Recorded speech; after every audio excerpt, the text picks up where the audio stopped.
I am live. Hey, fast forward about 3 minutes. I got to go post this on the website, and then people will come wandering in a bit after that. So we'll move. We'll wait a couple minutes to get started. Join link to join. Delete. Command V. Shift. Highlight. Link. Enter. Edit. Settings. Open in new window. Update. Update. Patiently wait. I have new upload speeds, so things are way faster than they were. And I'm there. Looking at the wrong spot. All right, everything's posted. Let's talk about you. My name's Gary. Hopefully, you are not logging in here on accident. Um, I am run the Denver Guitar Orchestra, and we have 4 levels: beginner, 2 chords, all the chords public domain, and then all the chords not public domain. And so level one, two, and three are the learning levels. Level four is the make you sad level. And today we're going to play all 4 levels, which we do on Fridays. We're going to play Girl from Ipanema, which you can get by emailing me. We are also playing Brother John, which is the level 1 song, Clementine, which is the level 2 song, and Brahms Lullaby, which is the level 3 songs, all the way back from Tuesday. Feels like the last time we played, when we played that was a month and a half ago. Time is getting crazy. Grab your guitar, make sure you're tuned up. And I think what I want to do, because my hands are getting a little wonky, is we're going to knock out Girl from Ipanema right off the bat before my pinky decides to give up hope. And so we've got one of the things that turns out in fingerstyle guitar, we get rid of the pick, and we have to use all these guys. And then with this hand, we're no longer just grabbing chords and hoping for the best, but we're actually having to manipulate those chords. And one of the manipulations that happens when we are working on all these chords is your pinky really has to get tough. And I practice about lately half hour, 45 minutes a day. And then I'm teaching a couple hours a day. So I'm playing upwards of 3 hours a day. And what I'm noticing is this spot right here is getting, just kind of hurts a little. Okay. And I also noticed that my joints here start kind of just not working as well as they should by Friday. Okay. I always take Saturday off. A lot of times I'll take Sunday off too. What I think is important is listen to your body when you're finding that certain things are not going well. Is it you? Is it over practicing? Is it under practicing? Is it doing something weird with your posture and your hand posture to cause that aggravation? And so all those things can come into play. And I would say be mindful that you do not overdo anything. We don't want your fingers to stop working entirely, or you have to give up because it just hurts too much. So let's see. Elizabeth logged in. Hey, Elizabeth. Speaking of somebody who works very hard, Elizabeth, I told you to take today off. And Linda is here. Got most of my yard planted, so have more time for daytime life. Yay! Linda is back in the ball game. She's picked up guitar again after a number of years away from it, and delighted you're here. A couple others hiding out up here in the widget. Always glad to have you guys here too. I have a hand exercise. I do them throughout my time. Yeah, I think just listen to your body. It'll tell you when it's time to stop. We don't want to be busy swallowing all kinds of pain supplements and leave to reduce the inflammation and that kind of stuff. We just want to listen to our body when it says, you've had enough guitar for the day. You've had enough guitar for the day. All right.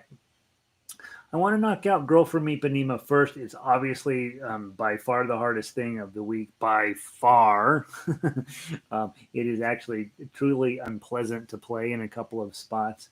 And so I'd like to run through that. Now, not all of you have Girl from Ipanema from the website, and that's okay. If you don't, that's probably just means you're not doing level 4 right now. And if you're not doing level 4 right now, that's perfectly fine. There's no reason that you have to do it. We'll sit down and talk about the same techniques that you're learning in levels 1, 2, and 3 are showing up in level 4. The difference with level 4 is that the chord positions and the stuff that you're going to be asked to do are frankly a little bit annoying. They're really, really challenging in spots. And especially a jazz piece like Girl from Ipanema, you're going to end up with these really ugly, ugly shapes down the neck, and your pinky is going to be way far away from the chord in many cases. And I do everything I can to arrange around that kind of nonsense, but at level 4, sometimes there's no getting around it.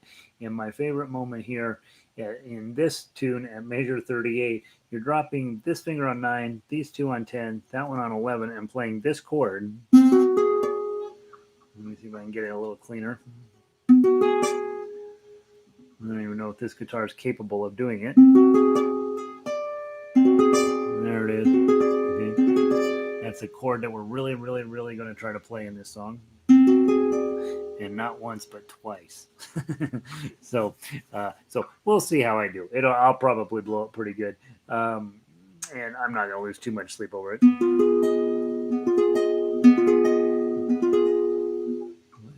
When she passes, when she.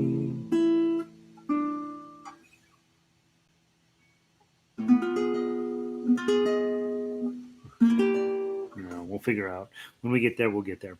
So I'm going to play through Girl from Ipanema twice. Sorry, we'll play it through top to bottom twice, and then we'll move on to some more rational guitar to play. Okay. So if you have the level 4 Girl from Ipanema, grab it out. Let's see how you do. And then if you don't, I think that one of the things that's going to be illustrative, just sit and watch. This hand, I'm basically going to pluck the whole thing with just 4 fingers. I think trying to get that jazz feeling. Dun, dun, dun, dun, dun, dun, dun, dun, dun. So I'm mostly going to be playing this way. Occasionally, I'll probably toss in some thumb strums, but for the most part, it's going to go with this. And then be noticing, things that I'm doing efficiently and stuff that I'm doing that's just pure crazy grabbing after something. And how that affects the overall sound quality. So when things look like they're going pretty smoothly over here, hopefully I'm sounding okay. And when things get messy and I'm in a hurry or I'm falling behind or whatever, you'll see I start grabbing not necessarily the best fingering choices, and that's going to affect the overall sound.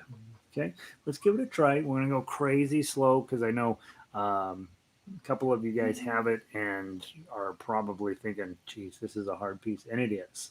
Okay, so from the top, I'll count in 4. 1, 2, 3, 4.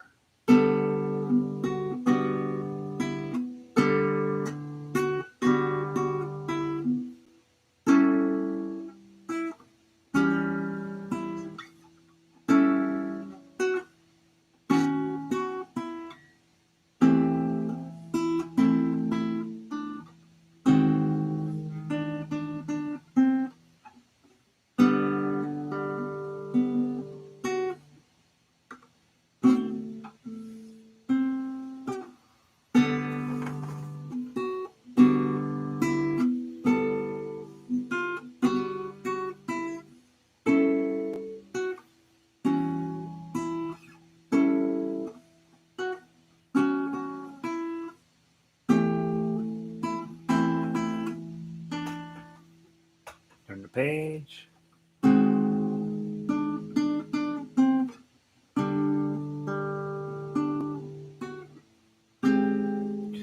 Oops, I missed a whole measure. Measure 17, please, go. 3, 4, 18.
top.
Gosh, there it is.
Really tough song.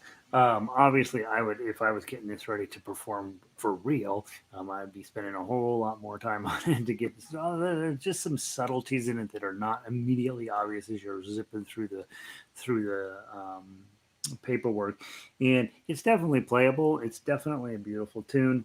It's definitely one of those that's looking for an opportunity for you to get your eye off the paper and really keep your eye on the guitar. So it's probably one of those pieces where it's repetitive enough where you would start to memorize it and then really come up with the best fingering choices. As you can see, a couple of different times I'm completely guessing as to what the best fingering choice would be. I just haven't put in enough time on it.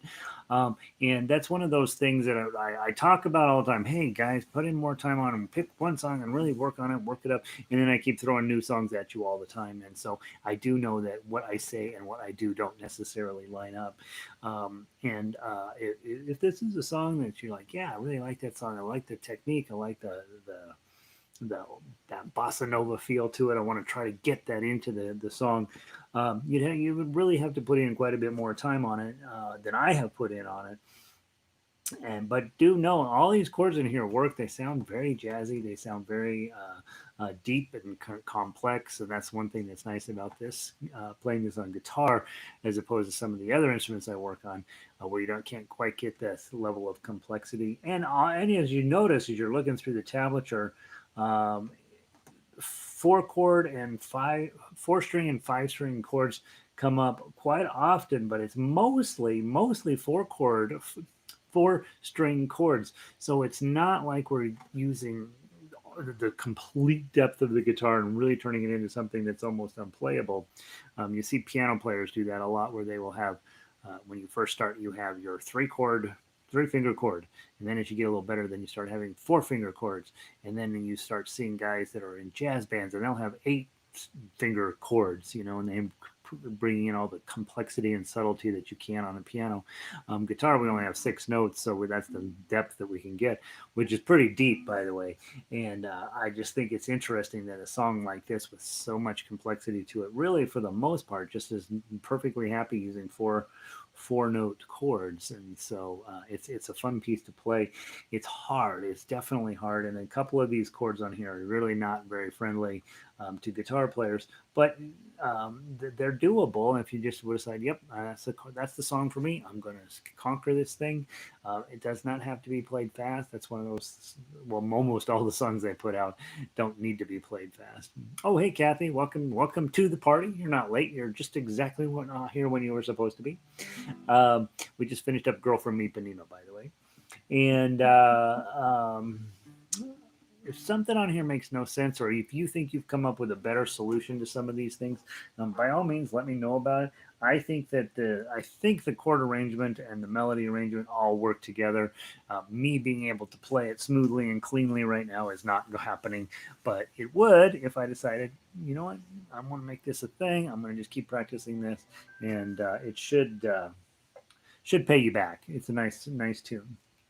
All right. Whew. I'm going to race through the other three songs today. We'll start with level one, the legendary and world famous Brother John. It is out of book number 1.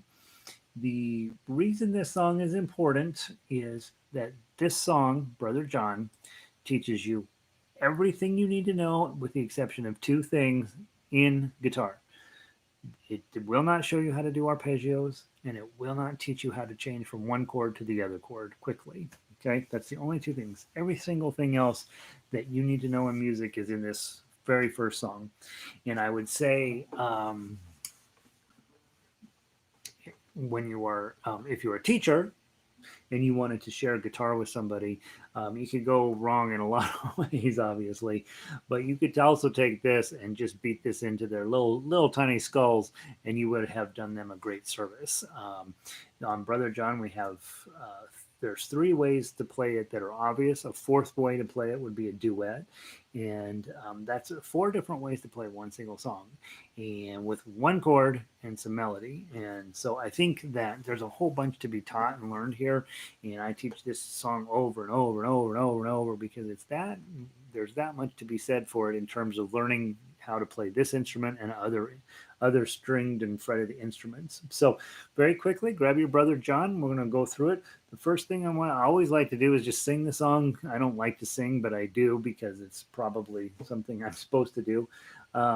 Index finger on the 2nd string here, middle finger up here on the top, and ring finger right there. That's an E chord. You play all 6 strings. Okay.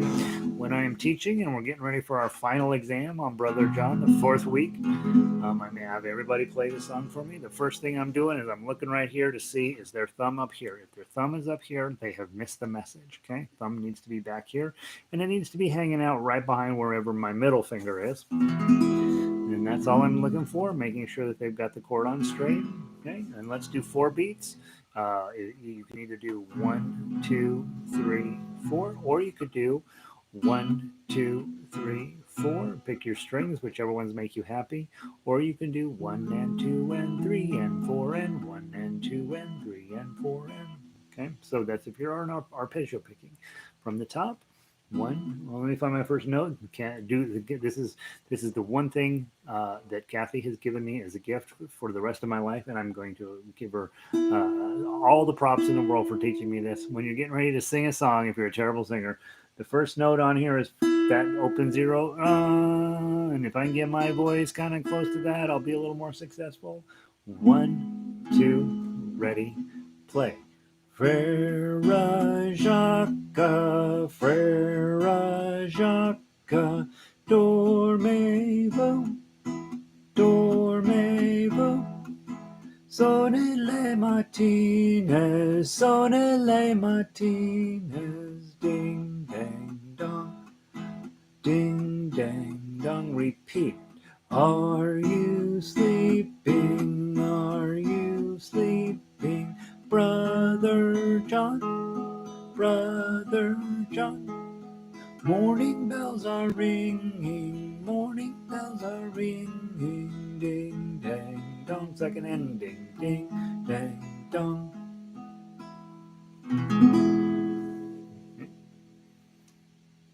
That's a whole lot of music in one piece of paper I've got. Uh, Claw plucking, I have arpeggio plucking, I have regular strumming, I have holding this chord. This is the most important chord probably in guitar, probably. And I've learned now how to properly keep the beat or the rhythm 1 2 3 4 1 2 3 4 1 2 3 4 all the way through each of those measures. And then I've also learned how to read repeats, right? So the first time we play into 8, the second time through we skip 8 and we play through 9. So a whole lot of music and a whole lot of important concepts in just one sheet of paper. All right.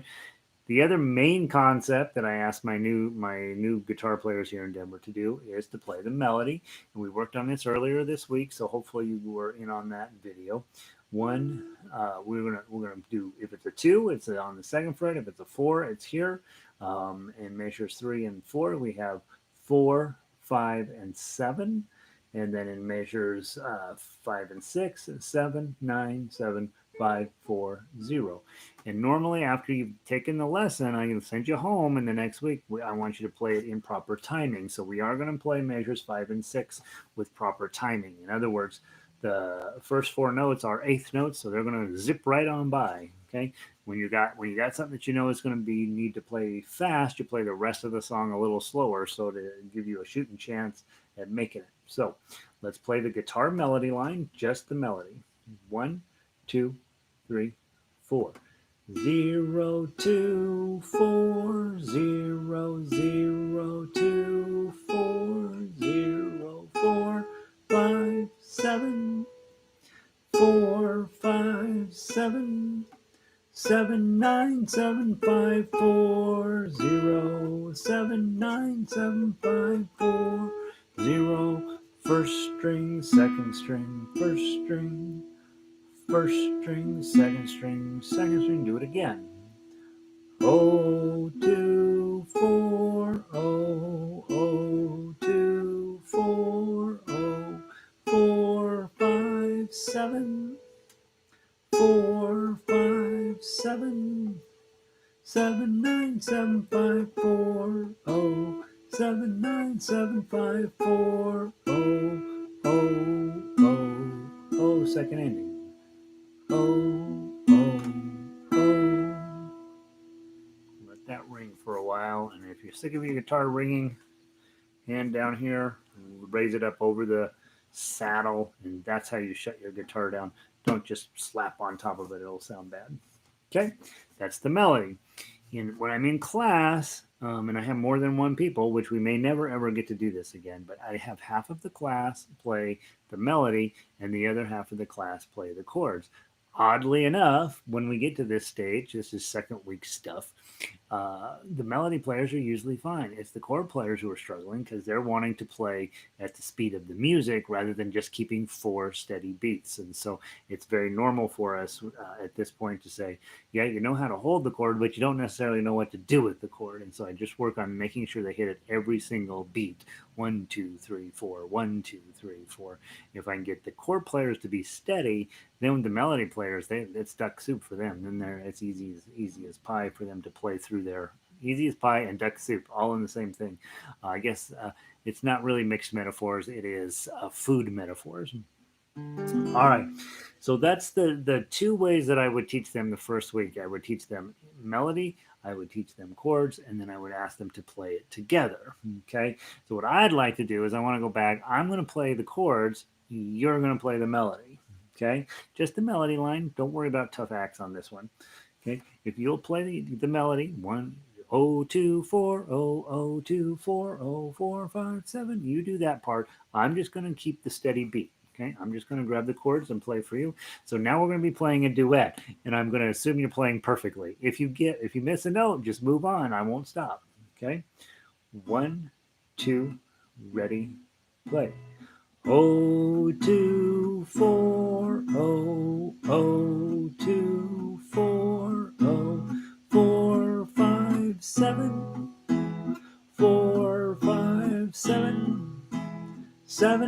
79754. Oh, 79754. Oh, oh, oh, oh.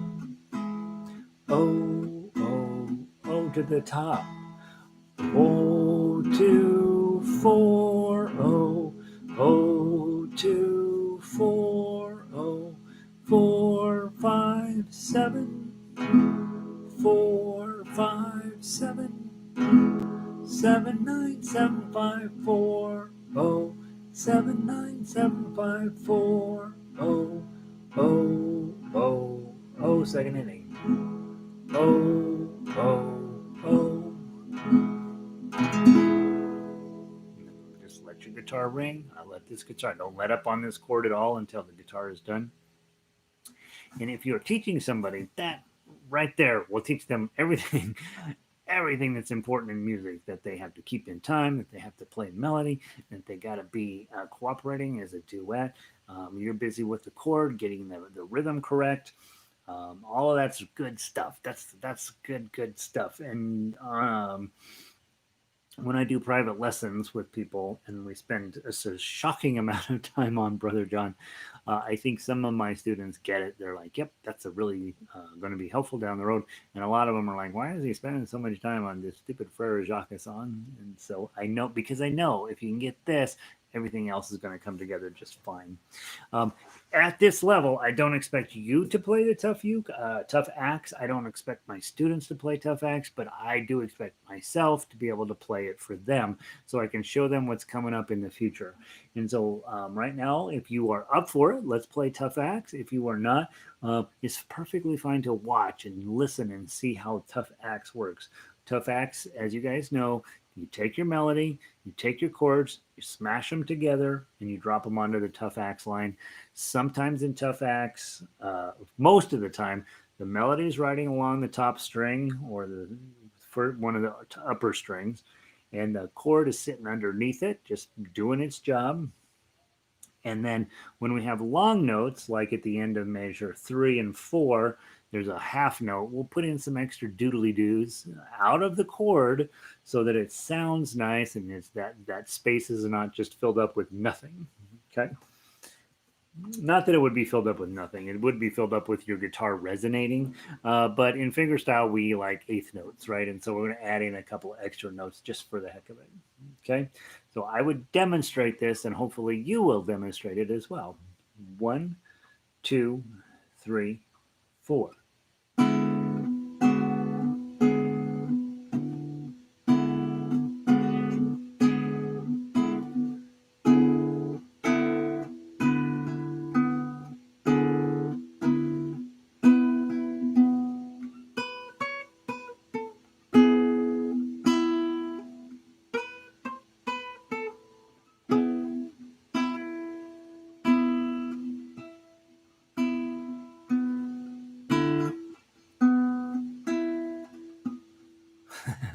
That was terrible. That was unbelievable how bad I played that.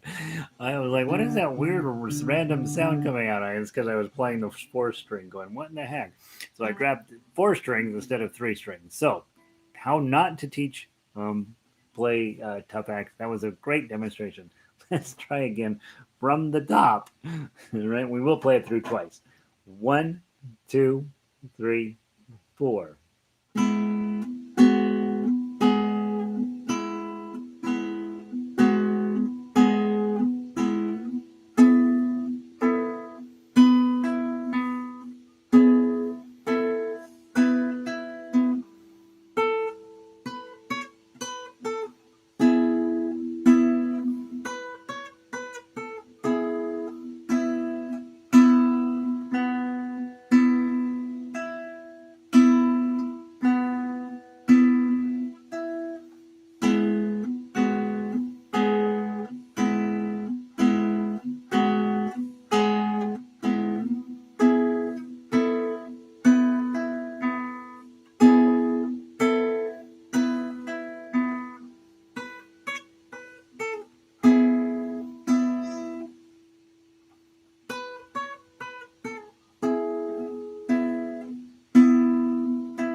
went ahead and played into measure the first repeat there, and I should follow my own medicine. If I play into the first repeat, I need to go back and repeat it again. And I don't know why I'm doing that on this song. I'm going to have to give myself a little bit of a note that don't play into this the second time. So I do what I teach people all the time. Put a highlighter on there. First repeat, exclamation point, and learn not to play into there. I get busy with that ding, ding, ding, because it's you actually have to think that part through. That's a little bit tough, and so I goof that up all the time. All right, Brother John, I do spend more time on that than I should probably. It's not the world's greatest song, but it is super great for getting people up and running with fingerstyle guitar. All right, let's go on to Clementine. It's out of book 2. The nice part about Clementine is you got an unreliable narrator who is a bit of a piece of work, and a poor, poor, sad little lady who ends up drowning in the ocean or in the river. I think is what she's doing. She's taking taking the ducklings down to where is she taking them down? The ducklings to the water. We don't know what kind of water it is. Probably not the ocean because he's a miner. He's maybe California miner, right? And so we're gonna play Clementine. Big thought here. A chord is from level 1, index, middle, ring. Okay. And then your other chord, when you get to an E7, I like to just make an E chord, index, middle, ring, and then lift up this finger to get the 7th. Okay. Let's give it a try. I'll give you a little bit of singing. Dun-dun-dun-dun-dun. Here we go. 1, 2. In a cavern, in a canyon, excavating for a mine, dwelt a miner, 49er, and his daughter Clementine. Oh my darling, oh my darling, oh my darling Clementine, you are lost and gone forever. Dreadful sorry Clementine. I missed her, how I missed her. Oh, I miss my Clementine. Till I kissed her little sister, then forgot my Clementine. Oh, my darling, oh, my darling, oh, my darling Clementine. You are lost and gone forever. Dreadful song, Clementine. 2, 3. Okay, so that's how the song goes. It's a cute little song. He ends up kissing her sister in the end, so he's kind of he or she, the narrator, is a bad person. We assume, right? I don't know. Maybe the little sister was a far superior person to Clementine. We don't know. I noticed as I was going from this chord to this chord and back, I really am chasing my index finger. So I'm on A.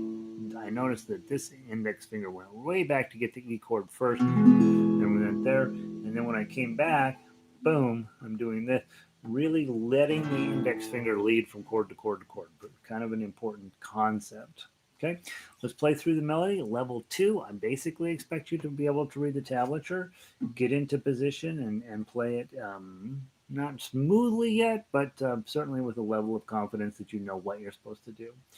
1, 2.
we talked earlier this week, that very last note in measure 18, it's a 5 with a wiggly thing over the top of it. That's called a vibrato. I like to do vibratos either with my pinky or my ring finger. I think either of those are pretty good choices. We're just shaking our finger back and forth on the string. Okay. Either of those are good choices. Just makes that little quaver sound and kind of finishes up the song with a little bit of style. Okay. So then in my classes here in Denver, I would take half of the class would play the chords, the other half would play the melody. And by this level, people are doing pretty well with that. Like they're making sense. They know, oh, 3 beats per measure, chung, chung, chung. We would have a rather lengthy discussion about how many times we were going to do this repeat. Are we going to do all 7 verses? Never in my life have I done all 7 verses. Frankly, typing in all 7 verses was annoying enough. So we would do it, 2-3 times. And then we would have a discussion about how are we going to end up at measure 18. It doesn't make sense if the melody says that we would then also chunk out 3 full beats on the A chord in measure 18. 1, 2, 3. That doesn't make any sense. So we would ask the A chord, measure 18, just a nice big rolling A chord to wrap it up. And then the melody players are... And it works out, right? So that musical discussion about how are we going to finish this song, I think is important. Even when you're at level 2, understanding that sort of showbiz part of what we're doing is important. All right, last piece then. And at level 2, we are beginning that tough accent journey, trying to get people figuring out how are they going to make these things work. Talk about grabbing the chord. In fingerstyle, we almost always grab the chord to get started. And then figuring out, am I a thumb? Is this a thumb song? Maybe. Or is it a pluck song? It might be that way too. You're supposed to do this 8 times through, right? So maybe sometimes you're plucking and sometimes you're strumming. Okay. Pick whichever banner you feel like you want to work on today. We'll play it through twice. 1, 2. Let me count it improperly. It's 2 beats and then we go. 1, 2.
It's actually kind of a nice melody. I really, the words need to be written at this point probably, but it's actually quite a pleasant little tune, and um, enough in there, enough challenges in terms of making sure you hit the right strings. vertically against the fretboard in terms of which strings you're going to hit. There's not a, it's mostly hanging around that A chord, but a little bit around the E7 too, and definitely gives you a chance to try all these different things. Also, it's for me when I'm teaching this, that A chord at the end with your pinky. It can be glossed over like, oh, it's no big deal, but it is pretty hard, and it is a great chance to start looking at some of those more complicated chord shapes that they'll be facing in level 3 and level 4. All right, let's wrap up today with Brahms Lullaby. And of the songs this week, this is by far my favorite, and also one that you could probably really use in your life, right? Um, if you've got grandkids or you're babysitting somebody, and or you're just wanting to put yourself to bed, right? This is a great way to end the day. Just beautiful little piece of classical music to wrap it up. And I arranged this with nice big thumb down type strums on here, but you don't have to. Obviously, if you're working on your claw and wanting to get that better, this is a nice way to do it. This is one of the great songs of all time and only 3 chords, right? So let's grab, we got A chord, E7 chord, and D chord. That's it. That's all you're going to find in this song. And let's what time is it we doing? Oh, it's 3:15. Yes, we'd better get going. So let's do whichever method makes you happy. So if you feel like strumming it, strum it and sing like a nightingale. If you feel like you're working on your individual one at a time notes, do that. And then I'm going to go ahead and play the tough acts. We'll play through it twice. We go from measure 1 down through 16, come back up and do the whole thing again. Skip 16 at the end. Okay, so we'll play it through twice and then we'll call it a day. How about that? 1, 2.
Isn't that a lovely melody? It's really nice.